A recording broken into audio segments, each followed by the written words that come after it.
Bismillahirrahmanirrahim. Assalamualaikum warahmatullahi wabarakatuh. Waalaikumsalam warahmatullahi wabarakatuh. Bapak Ibu, untuk acara selanjutnya berbagi aksi nyata yaitu pembebasan yang pada kesempatan kali ini langsung disampaikan oleh Ibu Mary Saptiani Rahayu dengan judulnya Budaya Positif. Kepada Ibu Mary Saptiani Rahayu dipersilahkan. Terima kasih Ibu Rumi, MC kita yang luar biasa sudah memandu acara kita pada hari ini. Terima kasih banyak. Terima kasih banyak kepada Ibu Kepala Sekolah kita yang sudah memberikan saya kesempatan untuk berbicara, melakukan pembebasan kepada teman-teman semua. Bismillahirrahmanirrahim. Rabbi shrah li sadri wa yassir li amri wahlul 'uqdatam min lisani yafqahu qawli.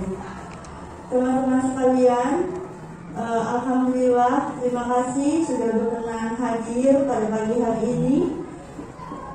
Kebetulan saya udah kenal semua ya, karena kita alhamdulillah di Pinang 7 sudah sekian lama bersama-sama membangun Pinang 7 hingga sekarang. Dan berdirinya saya di sini ingin melakukan pembebasan mengenai budaya positif yang saya dapati dalam program pendidikan guru penggerak Angkatan 5 Kota Tangerang.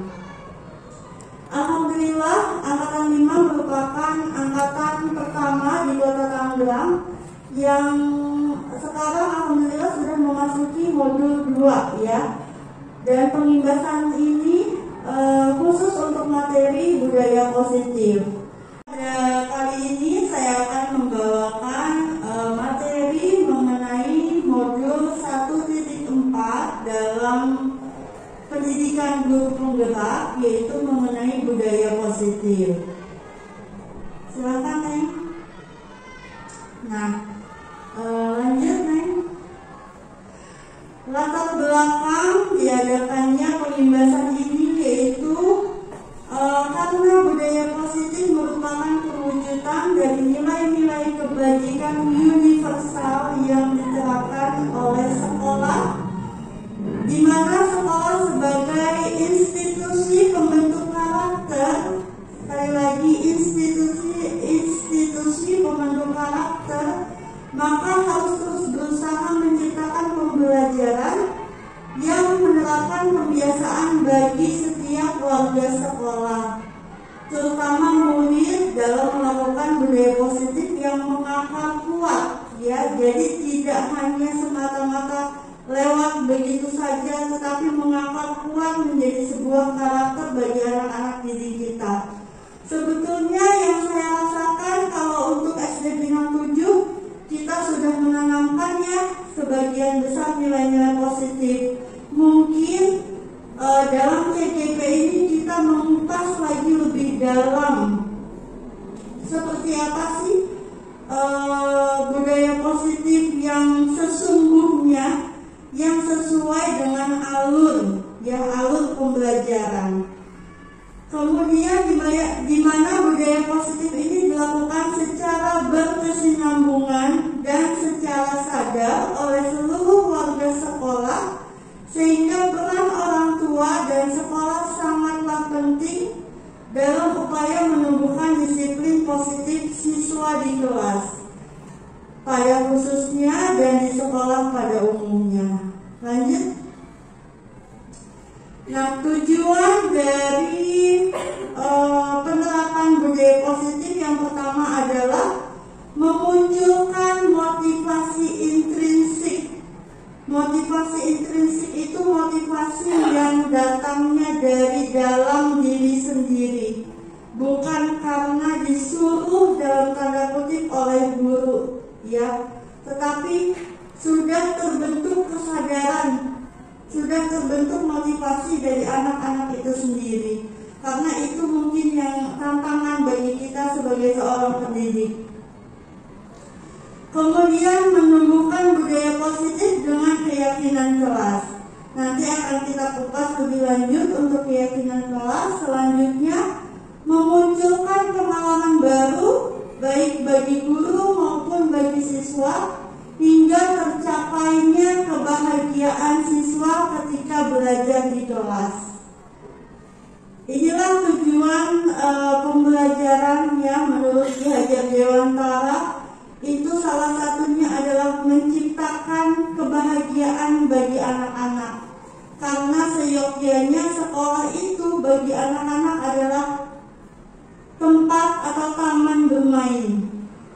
Ya, karena kodrat anak-anak itu adalah apa Ibu? Bermain. Jadi bagaimana kemampuan kita untuk menciptakan pembelajaran yang menyenangkan dan berpihak kepada murid dengan dibarengi dengan penanaman budaya positif. Kemudian tolak ukurnya tersusunnya keyakinan kelas atas hasil musyawarah dengan guru dan murid, munculnya perilaku baik siswa yang tadi di depan sudah saya katakan tanpa disuruh oleh guru, tapi sudah ada motivasi di dalam dirinya. Lanjut. Nah, ini yang genda boleh di skip. Nah, ini materi-materi yang nanti akan saya sampaikan. Ada 6. Di sini adalah penunjang atau penopang dari terciptanya budaya positif itu sendiri. Yang pertama, disiplin positif, nilai-nilai kebajikan universal. Kedua, teori motivasi, bagaimana hukuman dan penghargaan pengaruhnya kepada siswa, ya, dan restitusi. Lanjut, keyakinan kelas. Balik dulu nih. Keyakinan kelas, kemudian kebutuhan dasar manusia dan dunia berkualitas. Posisi kontrol, 5 posisi kontrol guru di sekolah. Pada saat mempelajari ini saya tercengang, ibu-ibu. Saya sungguh merasa tertampar. Wah, ternyata apa yang saya lakukan selama ini salah. Ternyata cara saya mendekati murid itu salah. Ternyata cara pembelajaran kita di kelas mungkin banyak sekali yang tidak seharusnya kita lakukan, tetapi kita lakukan. Kemudian restitusi, segitiga restitusi. Bagaimana kita menjadi penengah untuk anak, ya, ketika anak tersebut terkena masalah tanpa menghakimi anak itu. Ya, nanti akan saya tayangkan video contohnya yang sudah saya terapkan di kelas 6B. Lanjut boleh.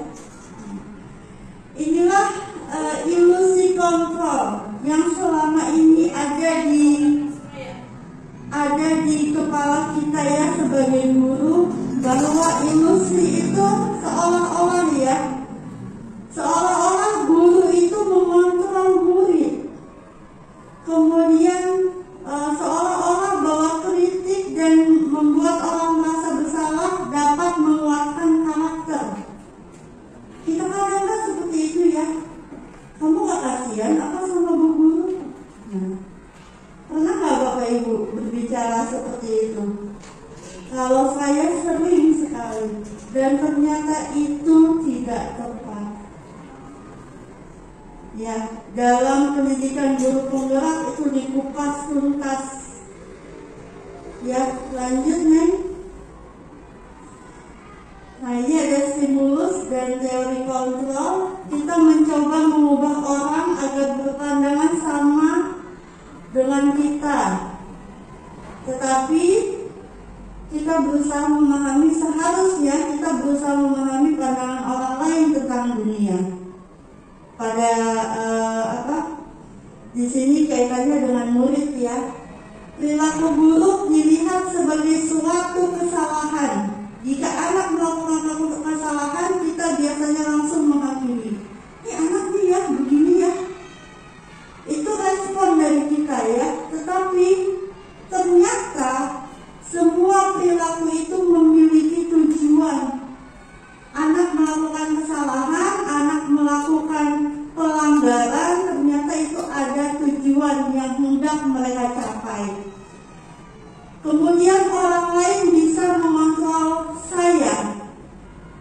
Pada kenyataannya tidak. Hanya diri kita sendiri yang bisa mengontrol kita. Itu pun terjadi oleh anak. Makanya terjadilah pemberontakan di anak kadang ya, gimana anak tidak mau mendengarkan kita sebagai seorang guru, karena dia merasa bahwa hanya gua yang punya kewenangan tentang diri gua sendiri gitu. Anak merasa seperti itu.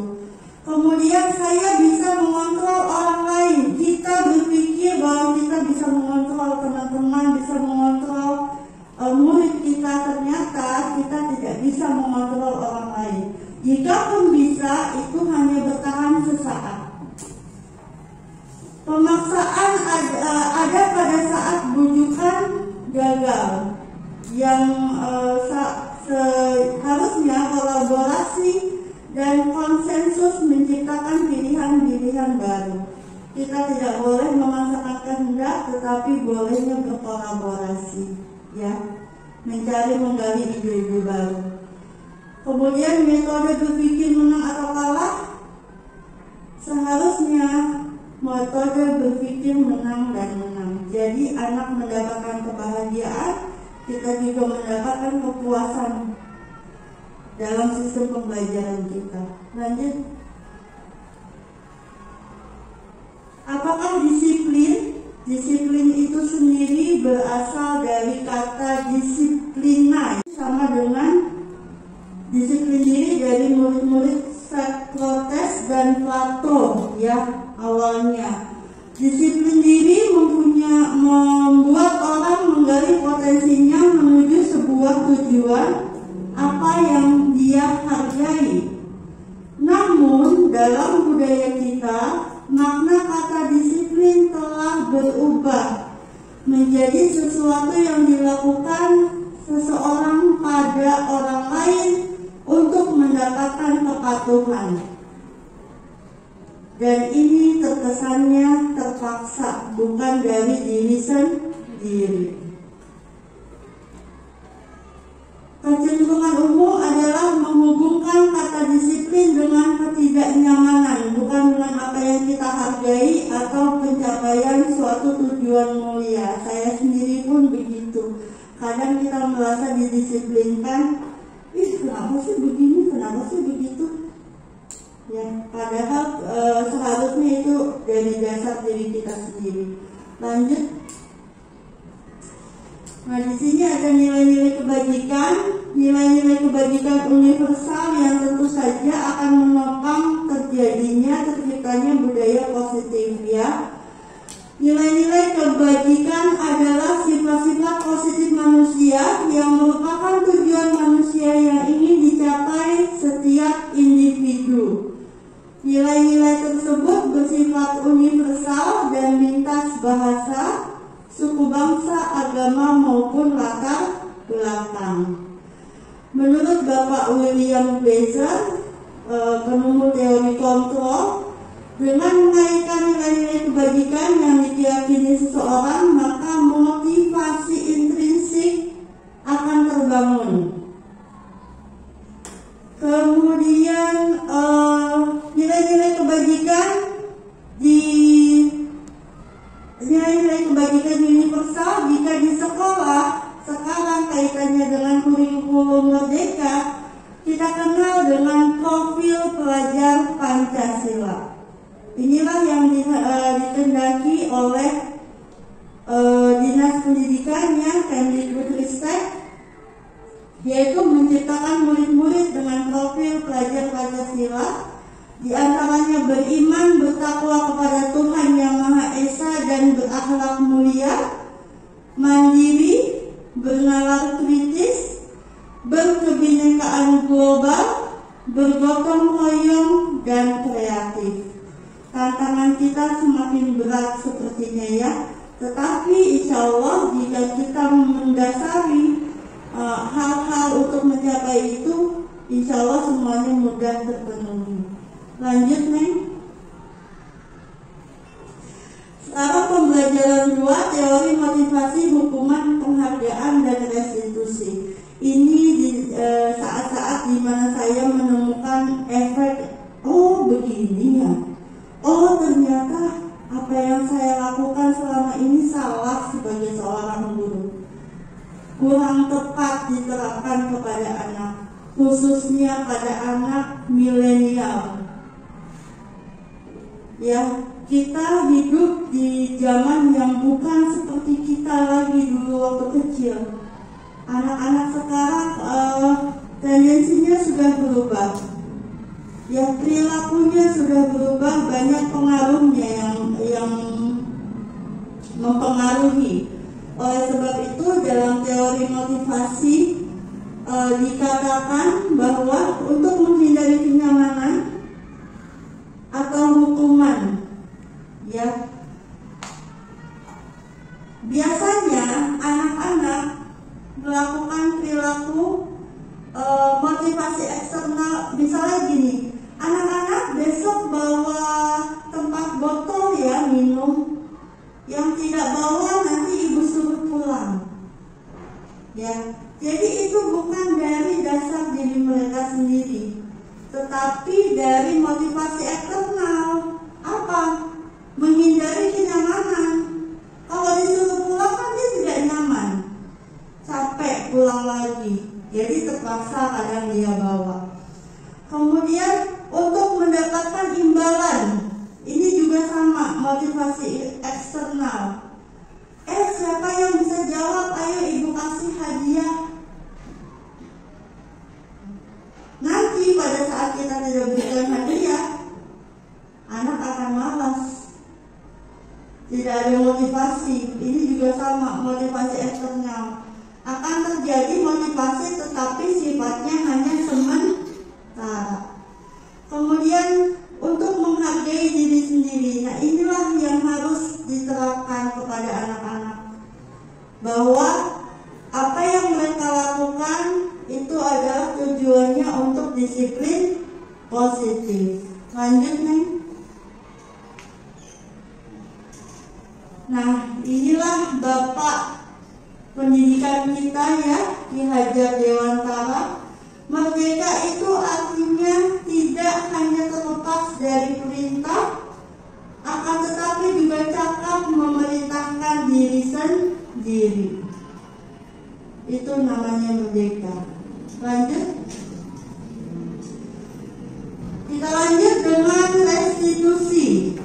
Restitusi adalah proses menciptakan kondisi bagi murid untuk memperbaiki kesalahan mereka. Nah, inilah yang sering terjadi, apalagi anak-anak di kelas 6 ya Bu Ida, khususnya kadang-kadang kelas 6 itu peralihan dari anak-anak yang kecil menjadi ke remaja. Seringkali mereka melakukan kesalahan-kesalahan, dan untuk menyikapinya kita bisa menggunakan metode restitusi ini. Menciptakan kondisi bagi murid untuk memperbaiki kesalahan mereka sehingga mereka bisa kembali pada kelompok mereka dengan karakter yang lebih kuat. Dulu saya pernah melakukan kesalahan. Ketika murid melakukan kesalahan, udah kamu keluar aja ke kelas, keluar dari kelas. Nah, itu sangat fatal akibatnya. Ya. Yang harusnya kita lakukan adalah menciptakan kondisi di mana mereka memperbaiki kesalahannya, menyadari kesalahannya tanpa mengintimidasi. Lanjut, Neng. Balik. Nah, restitusi ini menembus kesalahan namun untuk belajar dari kesalahan. Jadi kesalahan yang diperbuat kita dalam tanda kutip maklumi. Waalaikumsalam, silakan Ibu. Ya. Selamat datang untuk Bu Ade dan Bu Haji Sohami. Terima kasih sudah bergabung.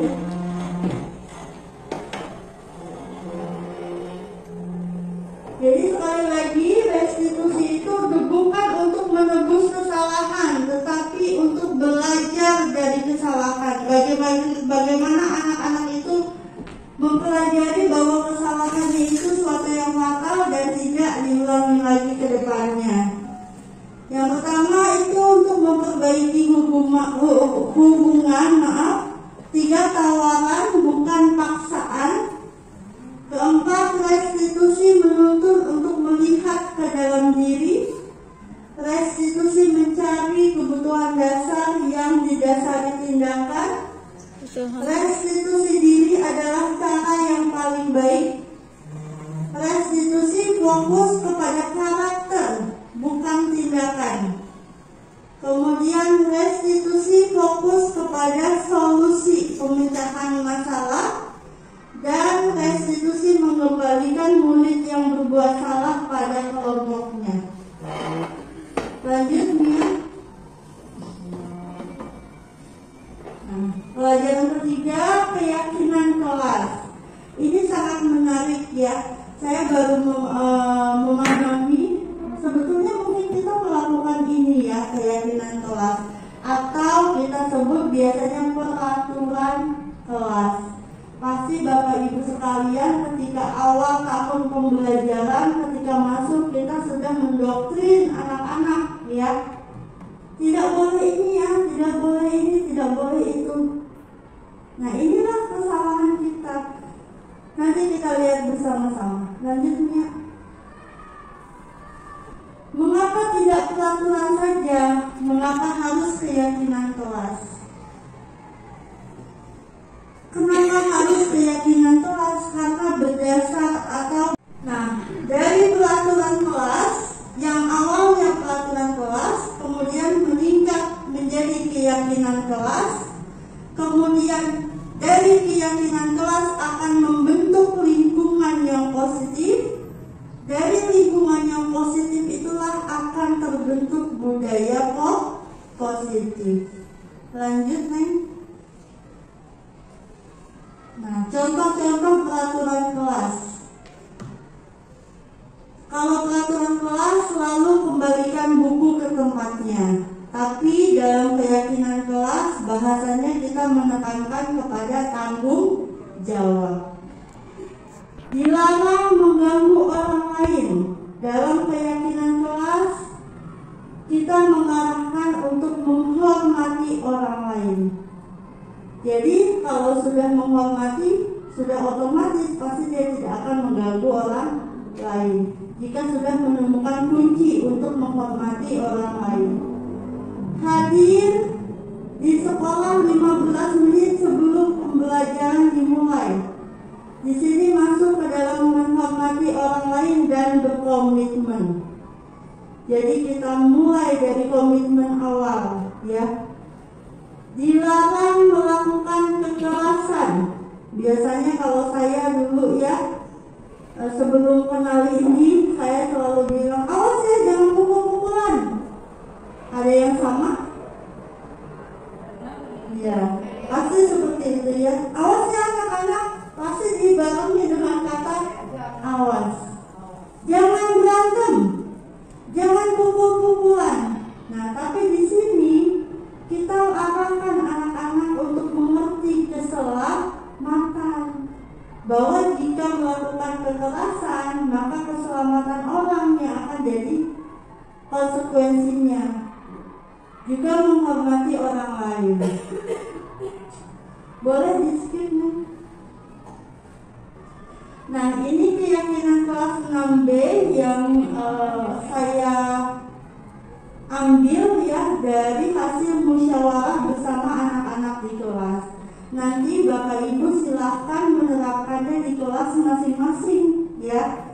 Boleh dengan anak-anak berdiskusi apa yang harus kita buat untuk membentuk lingkungan kelas yang nyaman dan aman seperti itu. Yang pertama kalau kelas 6B, kesepakatan kelas diambil dari hasil musyawarah bersama murid 6B. Mematuhi protokol kesehatan, kemudian selalu datang tepat waktu, tidak terlambat, menjaga kebersihan dan keindahan kelas, saling menolong, jujur, menyayangi dan menghargai semua orang. Kemudian menerapkan 5S, senyum, sapa, salam, sopan dan santun. Yang terakhir mengerjakan tugas dengan penuh tanggung jawab. Ini adalah rangkuman dari isi hati anak-anak. Maunya seperti apa anak-anak? Apa sih yang harus dilakukan dan apa yang tidak? Kita rangkum bersama-sama. Inilah terbentuknya keyakinan kelas. Mungkin akan ada yang melanggar 1-2, tetapi itu proses ya Bapak Ibu. Proses untuk arah yang lebih baik. Lanjut Bunia. Kemudian dihukum oleh penghargaan. Ini sering terjadi miskonsepsi ya, bahwa kadang-kadang di mindset seorang guru memberikan sesuatu kepada anak murid itu akan menjadikan anak tersebut baik, akan menjadikan anak tersebut rajin. Padahal ini salah besar. Saya pun sama, kadang-kadang suka mengiming-imingi anak-anak. Ya, boleh sesekali, tidak ada larangan, tetapi jika itu terus-menerus dilakukan, maka motivasi intrinsik, motivasi dari diri sendiri tidak akan terjadi. Yang ada tadi motivasi eksternal, jadi bukan dari dalam hati, tetapi karena diiming-imingi. Apa pengaruhnya? Kenapa bisa disebut dihukum oleh penghargaan? Yang pertama, pengaruh jangka pendek dan jangka panjang.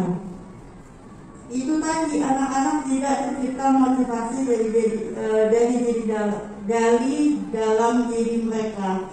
Kemudian penghargaan itu bersifatnya menghukum. Anak-anak bisa jadi tidak berkembang. Kemudian penghargaan mengurangi ketepatan. Penghargaan tidak efektif. Penghargaan merusak hubungan. Ketika kita memberikan hadiah kepada yang lain, maka temannya atau murid kita yang lain pasti akan merasakan, ih bu guru, kok dia terus sih yang dikasih. Karena biasanya yang terjadi itu di kelas, jika anak yang pintar maka dia terus yang akan jawab, betul? Jadi tidak adanya perputaran, tidak adanya motivasi yang terjadi, ya. Dan itu akan menimbulkan kecemburuan bagi anak-anak. Lanjut, Neng. Dihukum oleh penghargaan. Nah ini tadi ya, penghargaan itu bisa berupa lisan. Kita selalu membanggakan satu anak misalnya, atau memberikan hadiah. Penghargaan menurunkan kualitas. Ya, jadi ketika kita membawa hadiah aja nih anak-anak semangat. Ibu punya sesuatu untuk kalian yang bisa menjawab akan ibu berikan hadiah ini. Pada saat itu aja dia akan bersemangat. Pertemuan selanjutnya ketika kita masuk mengajukan pertanyaan, apa yang terjadi? Dia akan bilang, ibu gak ada hadiahnya, males ah. Ya kan? Nah seperti itu. Kemudian penghargaan mematikan kreativitas. Kemudian penghargaan mengurangi motivasi intrinsik. Lanjut. Boleh di-skip? Perbedaan hukuman dan konsekuensi. Nah ini menarik juga. Hukuman sesuatu yang menyakitkan harus terjadi. Kalau konsekuensi sesuatu yang terjadi, itulah bedanya. Misalnya, kamu tidak datang tepat waktu, lari ya di lapangan, itu berarti sesuatu yang menyakitkan sedang terjadi. Tapi kalau konsekuensi beda, ya, sesuatu yang harus terjadi. Membuat anak sakit fisik maupun hati dalam jangka waktu yang lama. Jika kita menghukum anak, maka itu akan terkenang terus. Bahkan mungkin sampai saat anak itu sudah dewasa, ya. Kemudian, jika konsekuensi membuat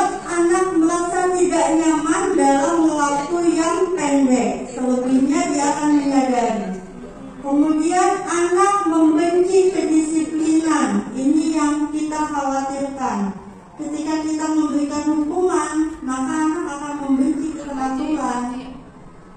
Ya, males ikutin guru. Seperti itu. Konsekuensi anak menghargai disiplin, paksaan.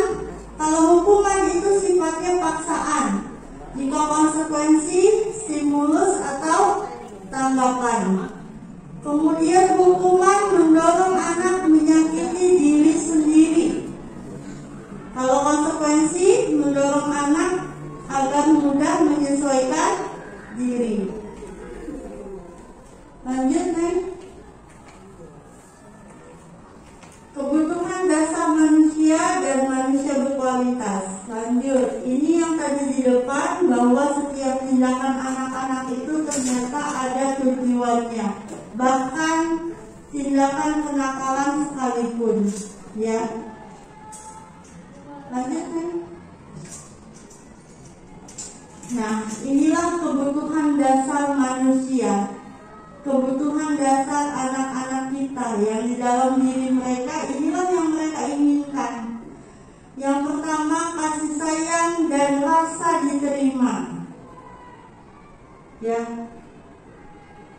kasih sayang itu kita tunjukkan kepada anak, satu anak atau beberapa anak. Kemudian kebutuhan penguasaan, kebutuhan kesenangan, kebutuhan kebebasan dan bertahan hidup. Lanjut. Nah, di sini ada contoh-contoh. Yang pertama, ibu guru bilang, aku tidak boleh bersenandung sewaktu mengerjakan tugas. Katanya kelas harus tenang, tidak ada suara. Padahal aku suka senang dan senang menyanyi. Kira-kira kebutuhan anak ini apa, Bu? Kalau kita lihat dari yang tadi di depan, coba lihat nih ke depan. Nah, ada kasih sayang, penguasaan, kesenangan, kebebasan. Kebebasan atau kesenangan? Kesenangan. Kesenangan, iya. Dia senang Dia bernyanyi. ingin Bernyanyi. merasakan, iya, kesenangan. Kebetulan kesenangannya tidak terpenuhi karena dilarang oleh gurunya. Lanjut, Neng. Mengapa guru tidak menyapaku hari ini? Padahal aku pakai jepit rambut baru. Nah, kebutuhan apa? Perhatian. Itu ada pada kasih sayang juga, ya. Bosan, masa belajarnya cuma gitu-gitu aja, dengerin ibu guru aja. Kebebasan, betul. Mendapatkan pembelajaran yang lebih, ya. Terakhir, sebab gambarku tidak rapi, malah ibu guru nunjukin ke teman-temanku di depan kelas. Kira-kira apa? Masuk ke dalam kebutuhan yang mana? Coba, Neng, boleh? Ada kasih sayang, penguasaan, kesenangan, kebebasan. Rasa terima, ya.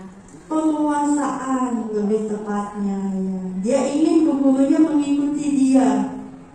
Tidak usah ditunjukin ke teman-temannya, Bu Guru, aku kan gambarnya jelek, jangan ditunjukin. Dia ingin menguasai ibu gurunya. Ya, lanjut. Nah, ini menarik juga, 5 posisi kontrol yang guru biasa lakukan. Dan ada 1 posisi kontrol yang diharapkan oleh pemerintah, ya, oleh Kemdikbudristek. Lanjut. Yang pertama, posisi kontrol penghukum. Ini kayaknya saya pada zaman dulu, ya. Saya kadang, ya, jika sudah kebangetan, ayo kamu berdiri di depan, tanpa bertanya terlebih dahulu mengapa anak melakukan hal tersebut, tanpa mencari tahu kebutuhan apa yang belum terpenuhi, ya. Kemudian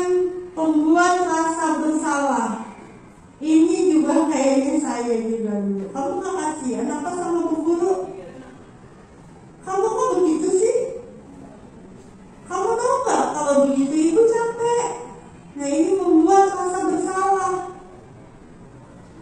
Secara tidak langsung memang kelihatannya sepele ya Bu Ida, tetapi faktornya ini sangat, iya, nanti efeknya ke depannya seorang anak itu akan menjadi anak yang pemalu, tidak percaya diri, merasa direndahkan dan sebagainya.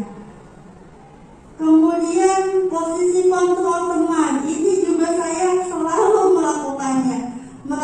Menganggap anak-anak itu sebagai teman, padahal harus kita batasi. Yang ada, mereka akan terlalu nyaman dengan kita sehingga melupakan tugas-tugasnya. Seperti itu.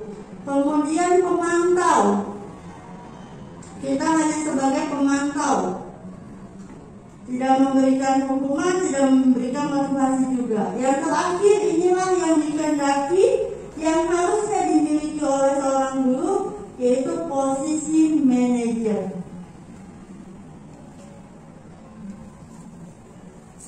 Mungkin ada dari Bapak Ibu sekalian yang pernah berada di 5 posisi kontrol ini. Siapa yang merasa sebagai penghukum atau pernah melakukan posisi kontrol penghukum?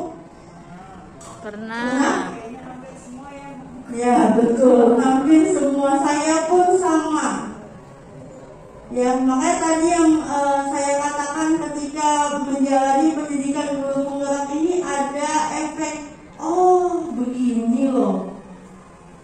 Oh, ternyata yang saya lakukan itu salah.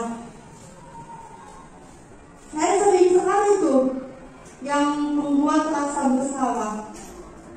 Dan itu ternyata efeknya lebih berbahaya dari penghukum. Kalau penghukum saat itu, ya, tapi membuat rasa bersalah itu akan dikenang terus oleh anak. Kita mengakal lagi, terlebih lagi kita mengatakannya di depan teman-temannya. Kamu tahu gak sih Ibu malu? Gara-gara apa nih Ibu dipanggil kepala sekolah? Dengan kata lain, itu membuat anak malu. Itu harus dihindari. Lanjut. Nah, ini contohnya ya. Saya kecewa sekali dengan kamu. Ibu kecewa sekali dengan kamu. Ini membuat orang merasa bersalah. Kamu tidak pernah benar melakukannya. Penghukum. Ayo dong, kerjain dong. Ya, kamu sayang ibu nggak? Nah, teman, posisi teman. Kemudian, apakah kamu mendapatkan stiker bintang hari ini? Binatang hari ini? Nah, ini pemantau. Nah, kalau manajer, bagaimana kamu bisa menyelesaikan masalah ini? Kita membawa anak-anak untuk menemukan solusi. Ya, kalau manajer seperti itu. Nah, kalau penghukum, kamu mah terakhir terus. Ini ya bahasa-bahasa yang biasa digunakan, dan herannya kadang-kadang pas pendidikan itu nggak cuma saya Bu, nggak cuma kita. Hampir semua CGP calon guru penggerak itu mengalami semua ternyata. Semua guru itu ternyata sama. Nah, inilah doktrin seperti inilah yang hendak dihilangkan secara perlahan oleh pemerintah, dalam hal ini dinas pendidikan, supaya kita bisa menyajikan pembelajaran yang berpihak kepada murid. Itu yang utama. Pembelajaran yang kita sajikan itu harus berpihak kepada murid. Lanjut. Nah, ini adalah pembelajaran segitiga restitusi. Lanjut Neng, yang tadi di depan sudah saya katakan bagaimana kita supaya anak itu menyadari, ya, kesalahannya, menyadari bahwa yang dilakukannya itu salah, tanpa harus menghukum, tanpa harus menghakimi. Ini seharusnya ada videonya sebentar.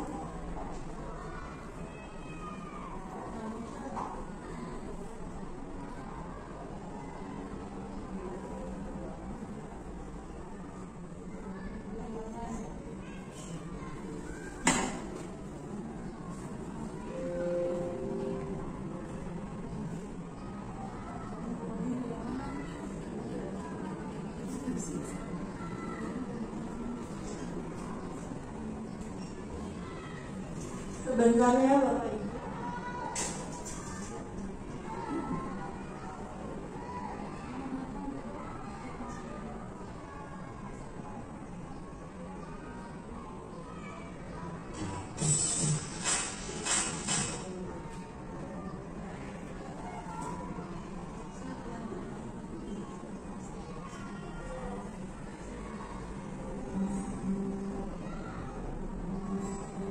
Yang akan kita saksikan adalah contoh penerapan segitiga restitusi cara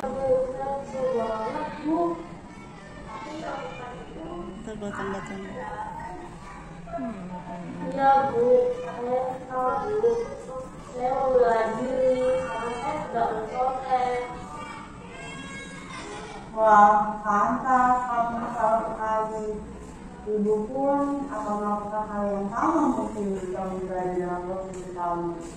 Untung kamu tidak melakukan hal-hal yang jauh lebih dari ini. Iya Bu, untung saya hanya membatas sampai pensiunnya. Saya tidak pukul dia Bu. Saya masih bisa nahan emosi. Alhamdulillah kamu masih sabar ya. Sekarang tidak tindak kamu akan menghasilkan ikhtiar. Apakah sesuai dengan keyakinan Kakak? Iya Bu, saya sebetulnya menghargai orang lain, tetapi saat itu saya sedang emosi. Kira-kira apakah kamu bersedia memperbaiki masalah kamu dengan cara, karena tidak enak kan jika ini hal terus? Iya Bu, saya akan minta maaf pada dia. Baiklah Aisyah, terima kasih sudah mau mengakui kesalahan kamu. Dan kedepannya kamu harus bisa lebih menahan emosi dan tindak lebih baik lagi, serta meyakini keyakinan kelas kita ya.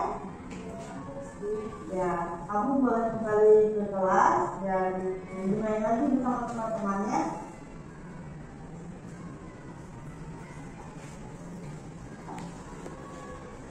Menurut saya baik sekali, meskipun saya melakukan kesalahan, tapi Ibu Mary tidak menyalahkan saya. Itu tidak membuat saya ketakutan, sehingga saya dapat menyadari kesalahan saya. Nah, ini kasus yang kedua ya Bapak Ibu.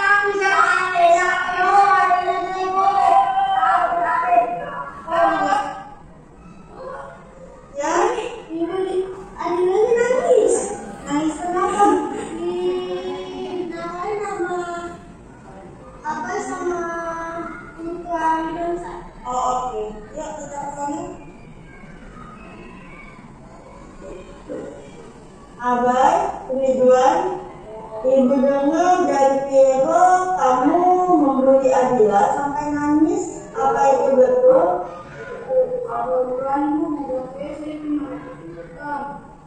Betul itu apa? Bukan saya Bu, Ridwan yang duluan.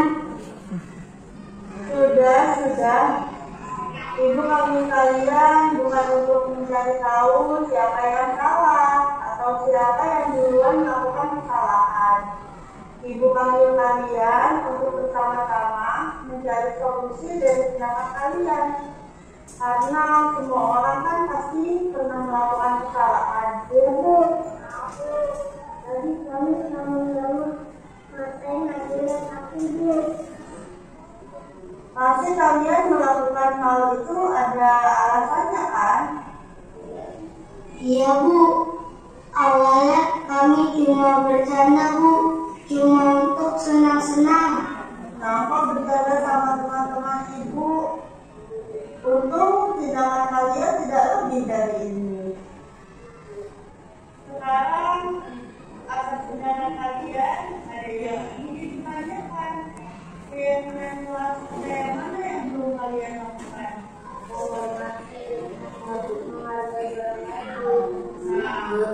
Betul sekali. Ada banyak hal lain yang bisa kalian dapatkan untuk mencari kesenangan di sekolah. Iya, Bu. Ayo, Iya. Iya, Bu, maafkan kami, Bu. Kami akan meminta maaf ke dia. Baiklah, sekarang kalian kembali ke tempat kalian. Kemudian lakukan apa yang menurut kalian baik untuk dilakukan. Apa tadi? Meminta maaf ke Adila. Dan harus berperilaku lebih baik setelah ini. Ya, dan ikuti keyakinan kelas kita. Oke, terima kasih ya. Ya, maafkan saya. Kami tidak melaksanakan itu. Maafkan ya. Ini tanggapan anak-anak ya, Masih Bu Mary atas saya dari kaki dalam kawan-kawan kaki.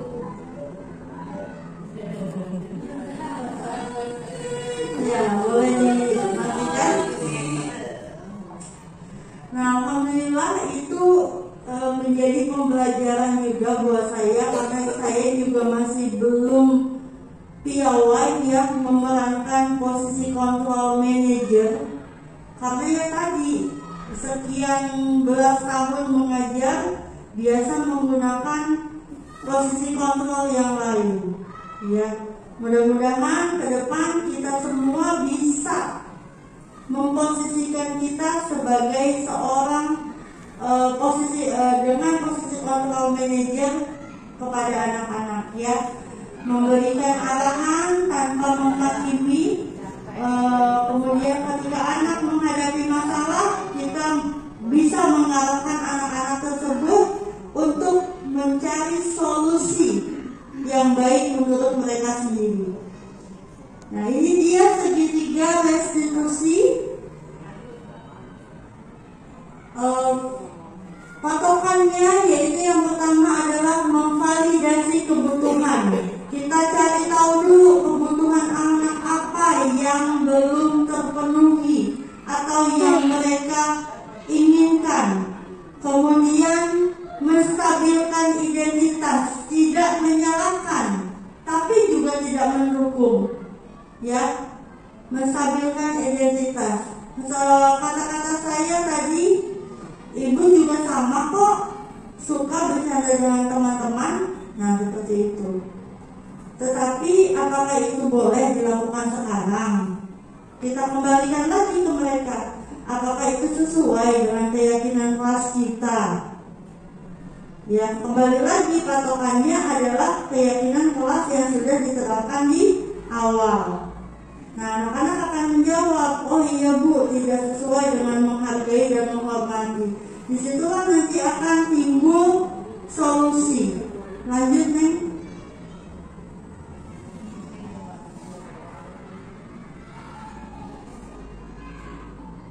Nah, ini disiplin teori kontrol, teori pilihan menurut Dr. William Glaser tadi.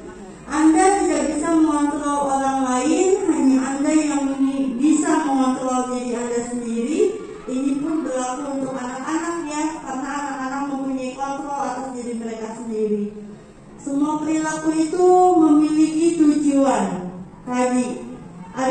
kebutuhan dasar yang ingin dipenuhi oleh anak-anak.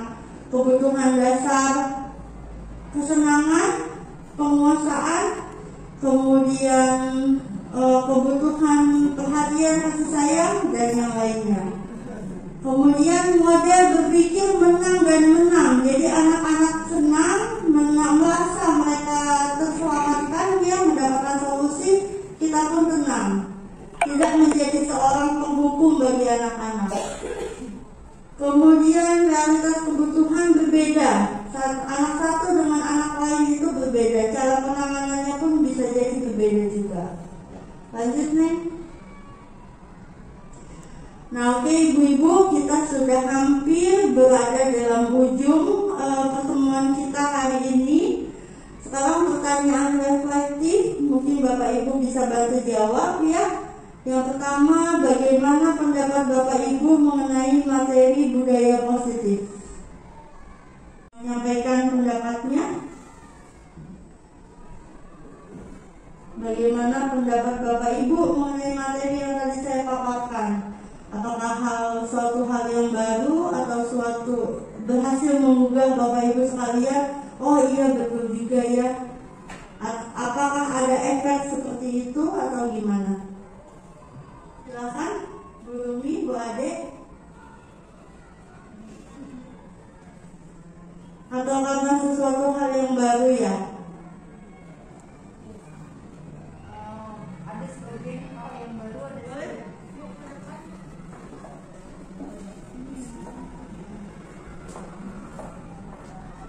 ya, terima kasih.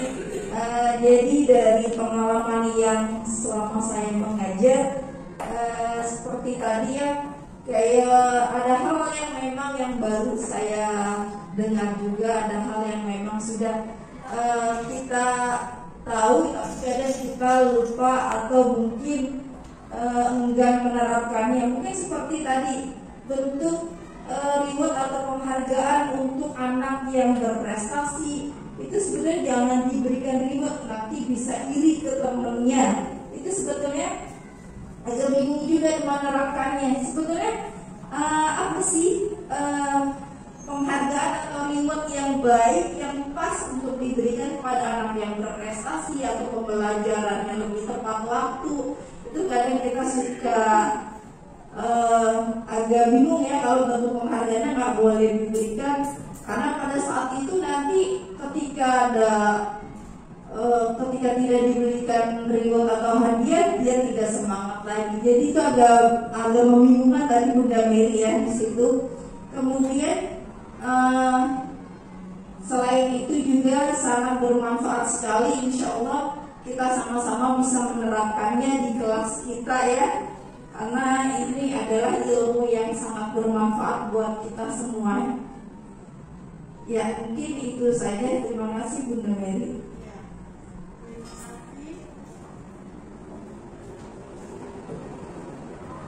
Ada yang lain?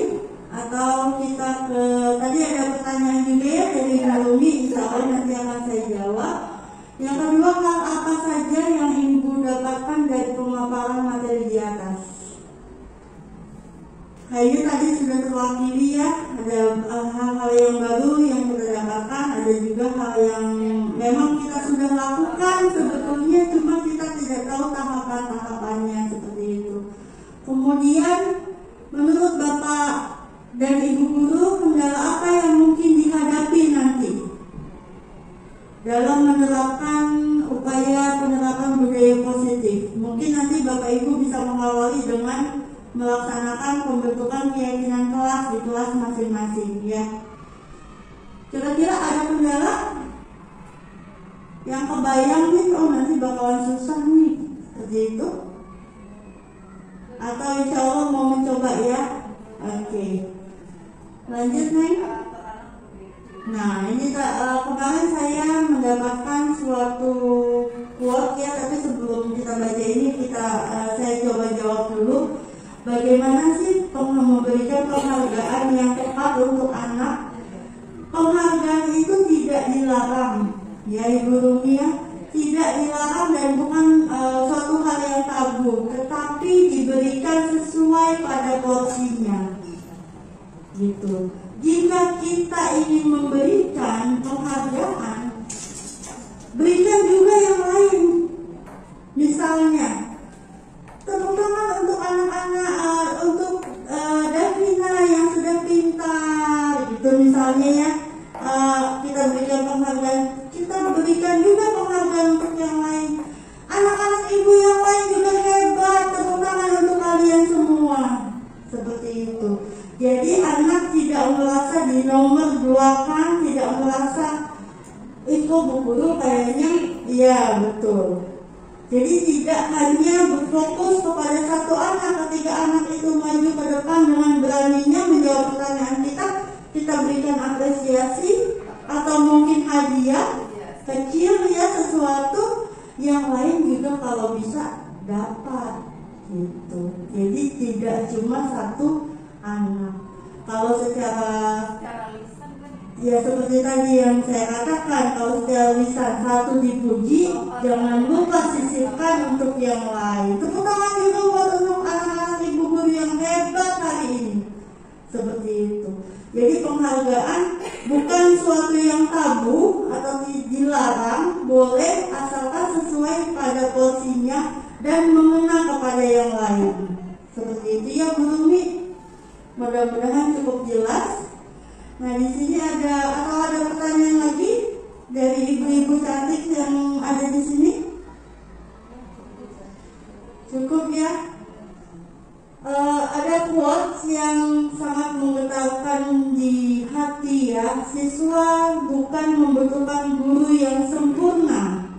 Yang siswa butuhkan adalah guru yang membuat mereka bersemangat untuk datang ke sekolah dan menumbuhkan kecintaan akan belajar.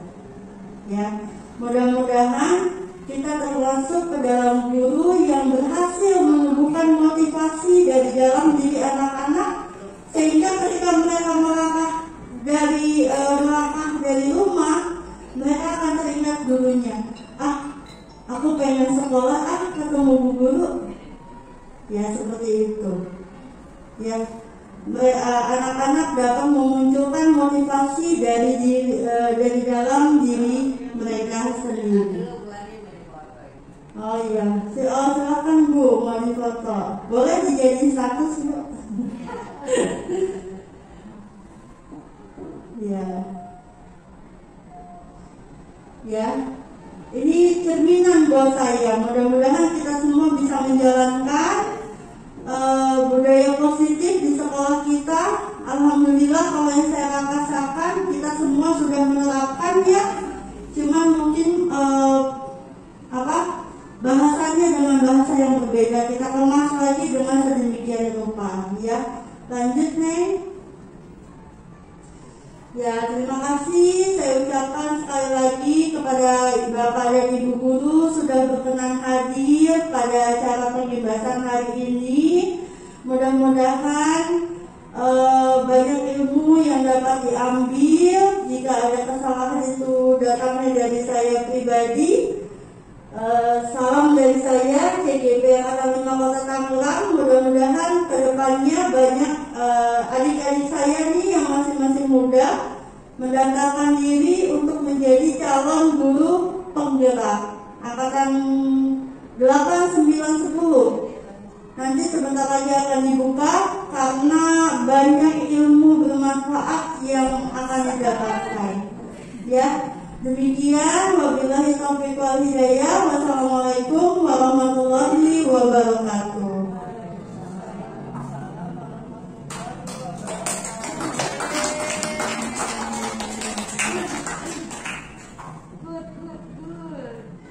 Good.